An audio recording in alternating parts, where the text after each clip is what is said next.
The fat bird thinks of another breeze, and the trade winds soft to the sighing trees, and the fat worms waiting on a dawn bright lawn, and he names the sky zone. Here we come back to the free bird, making difference between the two birds clear. The free bird can think of another flight, he can find his own food, he claims the sky as his property. I Know Why the Cage Bird Sings by Maya Angelou. Maya Angelou was an African American poet and a civil rights activist. The poem I Know Why the Cage Bird Sings, written in 1969, describes her age up to the life of 70. A free bird leaps on the back of the wind and floats downstream till the current ends and dips his wings in the orange sun rays and dares to claim the. First of all, the opening stanza is written at the time of sunset, defining its beauty. The free bird here refers to the white Americans that leaps on the back of the wind, that is, he flies with the wind in the evening towards the sunset. It seems that the free bird has the right to claim the sky as he dips his wings downstream. Probably in the first stanza, we saw a free bird which has no restrictions. For the free bird, every moment is blissful and joyous.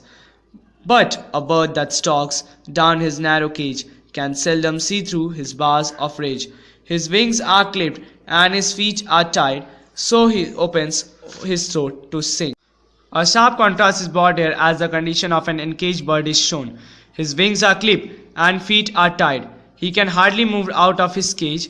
He is in anger but is helpless, and so he opens his mouth only to sing, and no one can stop him from doing so.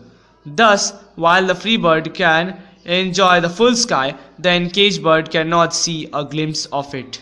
The caged bird sings with fearful trill of the things unknown but long for still, and his tune is heard on the distant hill, for the caged bird sings of freedom. The encaged bird is shown afraid from the unknown things, but this does not prevent him on giving his views for the dreams of freedom.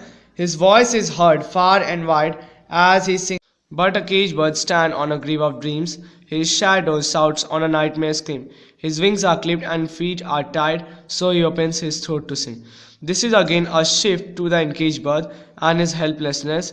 The bird has still hands and is standing on the grave of his unfulfilled dreams. As his movements are restricted, he can only cry out as if he has a nightmare.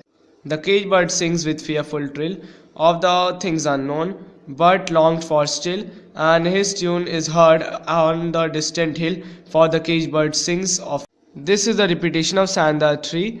It emphasizes that though the encaged bird has never experienced freedom, so he longs for it, and this could be heard from far and wide.